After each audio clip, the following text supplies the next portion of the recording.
नमस्कार, मैं आपके साथ रवश कुमार। भारत में सामाजिक सुरक्षा योजनाएं कर्मचारियों के बुढ़ापे को सुरक्षित करने के उद्देश्य से लागू की जाती हैं। लेकिन कर्मचारी पेंशन योजना ईपीएस 95 से जुड़े लगभग 78 लाख पेंशन भोगी आज भी न्यूनतम पेंशन बोझ कमी और महंगाई के बोझ तले दयनीय जीवन जीने को मजबूर हैं। ईपीएस 95 पेंशन धारकों के लिए आज आपके लिए बड़ी खुशखबरी। आपको नई पेंशन पाने के लिए क्या अपडेट करना जरूरी है, इसको भी हम विस्तार से जानेंगे। 40 लाख पेंशन धारकों के लिए बड़ी खुशखबरी जिनको वर्तमान समय में 1,500 रुपए से कम पेंशन मिलती है। मोदी सरकार में तो किसी प्रकार की इंसानियत नहीं है, जो हम 10 से सालों देखते हुए आ रहे हैं। लेकिन आज भी कुछ लोग जिंदा हैं जिन्होंने पेंशन बढ़ोतरी पर बड़ी खुशखबरी दी है। सभी बूढ़े बुजुर्ग लोगों को दी है। मोदी सरकार चाहती है कि यह बूढ़े बुजुर्ग लोग ऐसे ही सड़ेसड़े ही मर जाएं। लेकिन अशोक जी रावत का कहना है कि सड़ेसड़े मरने से तो अच्छा है कि लड़ते लड़ते मर जाएं। क्या है पेंशन धारकों के लिए बड़ी खुशखबरी? आइए जानते हैं। उससे पहले मैसूर में किए गए आंदोलन प्रदर्शन का अपडेट आपके साथ शेयर करते हैं। इन्हीं मुद्दों को लेकर हाल ही में राष्ट्रीय आंदोलन समिति ने मैसूर में मंगलवार को यानी कल एक बड़ा सम्मेलन आयोजित किया, जिसमें हजारों पेंशन भोगियों ने हिस्सा लिया और अपनी पुरानी मांगों को दोहराया। न्यूनतम 7,500 मासिक पेंशन प्लस डीए, महंगाई भत्ता और स्वास्थ्य लाभ। आइए पेंशन बढ़ोतरी पर खुशखबरी के बारे में बात करें तो कैबिनेट की बैठक के अंदर पेंशन धारकों के 11 लाख पत्र सामने लाए गए।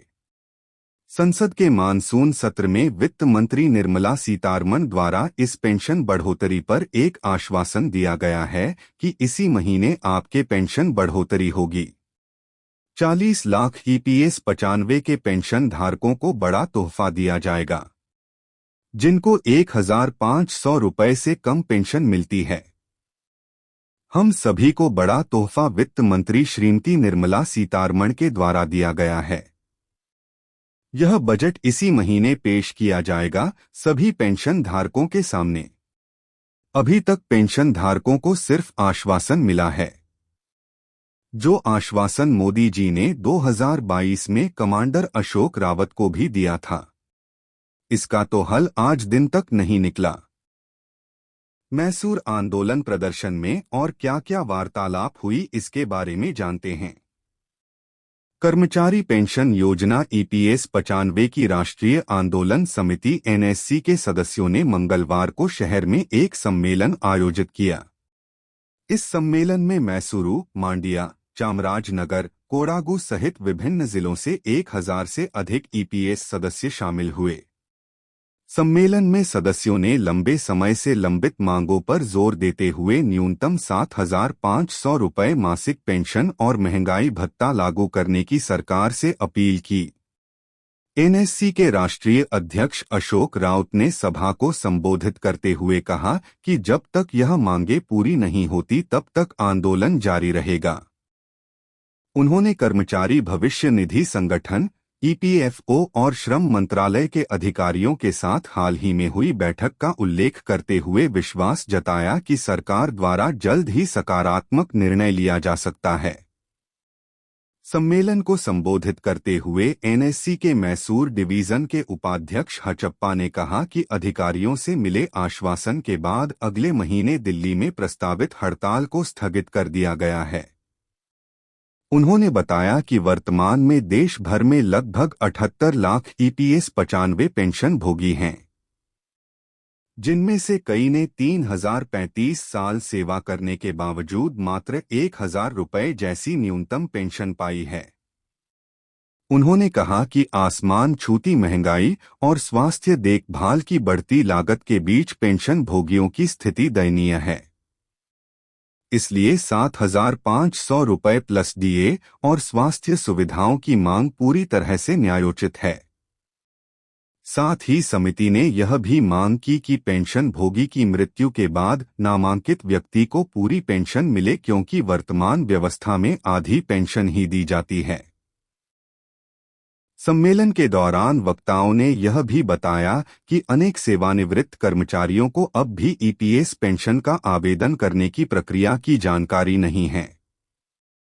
इसीलिए सम्मेलन का एक उद्देश्य पेंशन भोगियों को आवश्यक मार्गदर्शन प्रदान करना भी था।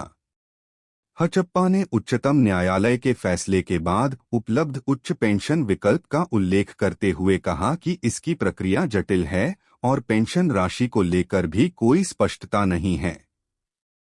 हालांकि कुछ लोगों ने व्यक्तिगत लागत लाभ विश्लेषण के आधार पर इस विकल्प को चुना है। श्रम मंत्रालय और ईपीएफओ अधिकारियों ने नाच को हाल में आश्वासन दिया। रिपोर्ट्स के मुताबिक सरकार न्यूनतम पेंशन पर विचार कर रही है, लेकिन अब तक कोई आधिकारिक घोषणा नहीं हुई है। चेतावनी दी कि यदि आगामी 15 अक्टूबर तक 4 सूत्रीय मांगों को पूरा नहीं किया गया तो समिति कड़े कदम उठाने के लिए बाध्य होगी। बैठक में अश्विनी पांडे, विनोद कुमार शर्मा, जयप्रकाश दुबे, राम नारायण विश्वकर्मा, वीरेंद्र कुमार श्रीवास्तव, संजय बेंचुरा, महेंद्र कुमार पांडे, गंगा प्रसाद, गोपाल प्रसाद, नसरुल्लाह खान, चंद्रभान राय, मूर्ति प्रकाश नायक एवं मनन सिंह प्रमुख रहे। संचालन चंद्रशेखर पाठक ने।